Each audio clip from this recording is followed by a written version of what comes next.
जय श्री महाकाल। हमारी सत्य की खोज हमें अक्सर द्वैत या ड्युअलिटी की दुनिया में ले जाती है।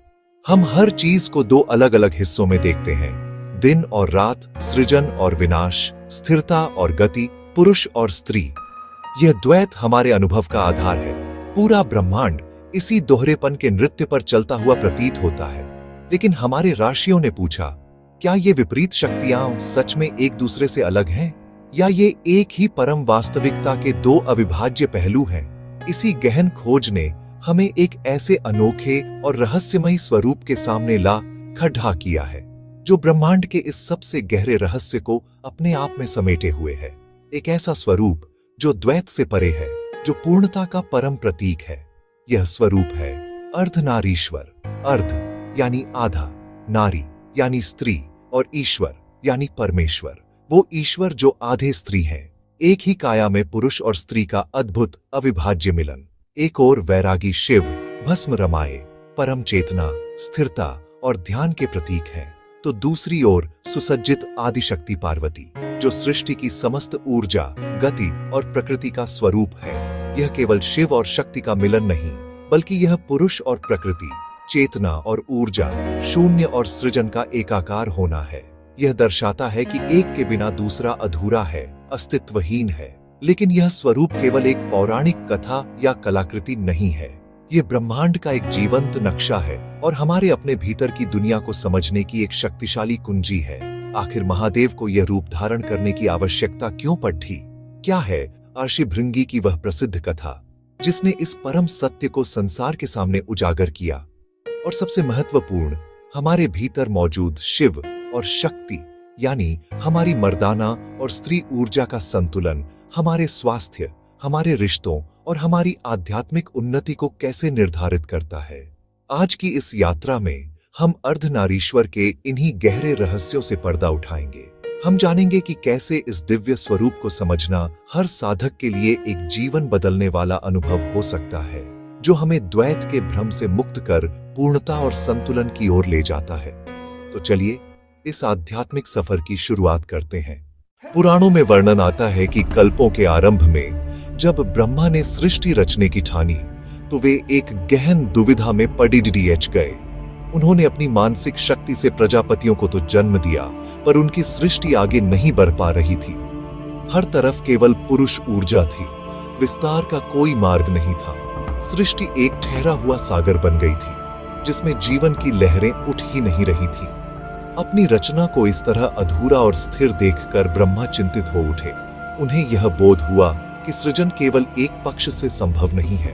उन्हें एक ऐसी ऊर्जा की कमी महसूस हुई जो पोषण दे, जो ग्रहण करे और जो जीवन को आगे बढ़ाए। इस समस्या का समाधान पाने के लिए ब्रह्मा ने कठोर तपस्या द्वारा भगवान शिव से शक्ति की कृपा मांगी। युगों तक चली इस तपस्या से प्रसन्न होकर महादेव प्रकट हुए। ब्रह्मा ने अपनी व्यथा सुनाई। हे प्रभु, मैंने सृजन तो किया, पर उसमें गति नहीं है, विस्तार नहीं है। तब मंद मंद मुस्कुराते हुए महादेव ने समझाया, हे ब्रह्मदेव, आपने केवल पुरुष तत्व का सृजन किया है। मैं शिव पुरुष हूं, यानी स्थिर चेतना। पर जब तक इस चेतना को प्रकृति यानी क्रियाशील ऊर्जा का साथ नहीं मिलता, तब तक कोई भी रचना पूर्ण नहीं हो सकती। ब्रह्मा के अज्ञान को दूर करने और सृष्टि के कल्याण के लिए तब महादेव ने अपने आधे शरीर को मां पार्वती को समर्पित कर दिया और प्रकट हुआ अर्धनारीश्वर का अद्भुत स्वरूप। एक दिव्य प्रकाश पुंज के साथ उनका शरीर रूपांतरित हो गया। जहां एक ओर जटाजूट, चंद्र और भस्म से लिप्त वैरागी शिव थे, वहीं दूसरी ओर रेशमी वस्त्रों, सुंदर आभूषणों और सिंदूर से सुशोभित करुणामयी मां पार्वती थी। एक ही शरीर में वैराग्य और अनुराग, पुरुष और प्रकृति, शिव और शक्ति का यह अद्भुत संगम देख ब्रह्मा और समस्त देवता नतमस्तक हो गए। इस स्वरूप से एक गहरा संदेश मिलता है। ये केवल एक दैवीय रूप नहीं, बल्कि ब्रह्मांड का सबसे गहरा सत्य है। यह सिखाता है कि पुरुष और स्त्री या कोई भी विपरीत दिखने वाली शक्तियां असल में एक दूसरे की पूरक हैं, विरोधी नहीं। ब्रह्मांड का संतुलन केवल तब संभव है जब शिव और शक्ति साथ हो। शिव विचार है तो शक्ति उस विचार को अभिव्यक्ति देने वाली क्रिया। एक के बिना दूसरे का अस्तित्व अधूरा और अर्थहीन है। इसीलिए पुराण कहते हैं, शक्ति बिना शिव शून्य है और शिव बिना शक्ति शव है। चेतना बिना ऊर्जा दिशाहीन है और ऊर्जा बिना चेतना निष्क्रिय है। पूर्णता द्वैत में नहीं बल्कि उनके एकात्म में है। अर्धनारीश्वर का स्वरूप एक गहरा रहस्य समेटे हुए है। इसका दाहिना भाग जो पुरुष का है भगवान शिव को दर्शाता है। यहाँ शिव केवल एक देवता नहीं बल्कि परब्रह्म का स्थिर, शांत और अविचल स्वरूप है। वे पुरुष हैं, यानी शुद्ध चेतना जो हर रचना के पीछे का आधार है। उनका जटाजूट सांसारिक बंधनों से मुक्ति का प्रतीक है। मस्तक पर विराजमान चंद्रमा मन पर नियंत्रण और समय के चक्र से परे होने का संकेत देता है। गले में लिपटा सर्प अहंकार और भय पर विजय को दर्शाता है। यह भस्म से लिप्त शरीर हमें याद दिलाता है कि भौतिक संसार नश्वर है और असली सत्य वैराग्य और ध्यान में ही निहित है। शिव विरक्ति, आत्म संयम और उस असीम शांति का प्रतीक है जो किसी भी हलचल से अप्रभावित रहती है। और फिर आता है बायां भाग जो स्त्री का है। यह मां शक्ति का स्वरूप है। यदि शिव चेतना है तो शक्ति ऊर्जा है। वे प्रकृति है, वह गतिशील, रचनात्मक और जीवनदायिनी शक्ति जो पूरे ब्रह्मांड को चलाती है। उनका रेशमी वस्त्र, सुंदर आभूषण और सिंदूर से सजी मांग सांसारिक समृद्धि, सौंदर्य और सौभाग्य का प्रतीक है। वे हमें सिखाती हैं कि भौतिक संसार का त्याग करना ही एकमात्र मार्ग नहीं है, बल्कि इसमें रहकर भी पवित्रता और दिव्यता को पाया जा सकता है।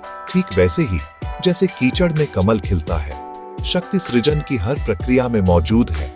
वे करुणा का सागर है और जीवन के हर स्पंदन का स्रोत है। लेकिन अर्धनारीश्वर का सबसे गहरा संदेश इनके मिलन में छिपा है। शिव और शक्ति अलग नहीं है, वे एक ही सत्य के दो पहलू हैं। शिव के बिना शक्ति निराधार है और शक्ति के बिना शिव निष्क्रिय है। वे शब्द और उसके अर्थ की तरह, सूर्य और उसकी रोशनी की तरह अविभाज्य है। यह स्वरूप हमें याद दिलाता है कि ब्रह्मांड का हर कण इसी द्वैत से बना है। पुरुष और प्रकृति, स्थिरता और गति, शून्य और सृजन। और यही द्वैत हमारे भीतर भी मौजूद है।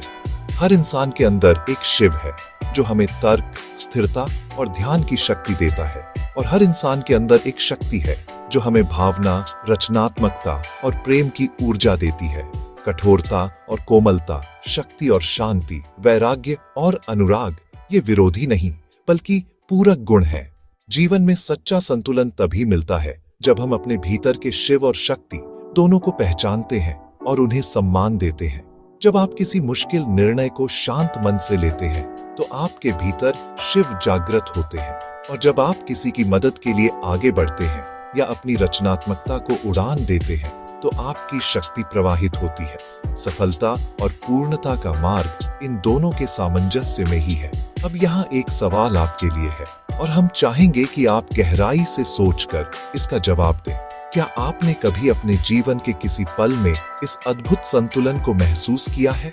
वो कौन सा क्षण था जब आपको लगा कि आपकी तार्किक शक्ति और आपकी भावनात्मक करुणा एक साथ काम कर रही है? हमें कमेंट्स में अपने अनुभव के बारे में जरूर बताइए।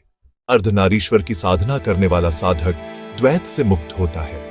उसे समझ आता है कि पुरुष और स्त्री, रात्रि और दिन, जीवन और मृत्यु यह सब विरोध नहीं बल्कि पूरक हैं।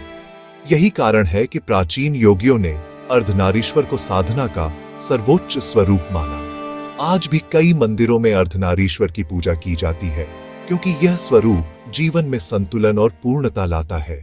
दोस्तों, अर्धनारीश्वर का स्वरूप हमें यह भी सिखाता है कि जब तक हम भीतर और बाहर संतुलित नहीं होंगे तब तक जीवन में शांति असंभव है। यह सिर्फ मूर्ति या कथा नहीं बल्कि एक गहन दार्शनिक सत्य है। अब यहाँ दूसरा सवाल, क्या आपको लगता है कि अगर अर्धनारीश्वर के संदेश को अपनाया जाए तो समाज में असमानता और संघर्ष कम हो सकते हैं? आपका विचार जरूर सुनना चाहेंगे। दोस्तों, यह था अर्धनारीश्वर स्वरूप का रहस्य। अगर यह वीडियो आपको अच्छा लगा हो तो इसे लाइक और शेयर करें और हमारे चैनल शिव की खोज को सब्सक्राइब करना ना भूलें। आपके एक एक फीडबैक से हमें नई खोज करने की प्रेरणा मिलती है। जय श्री महाकाल।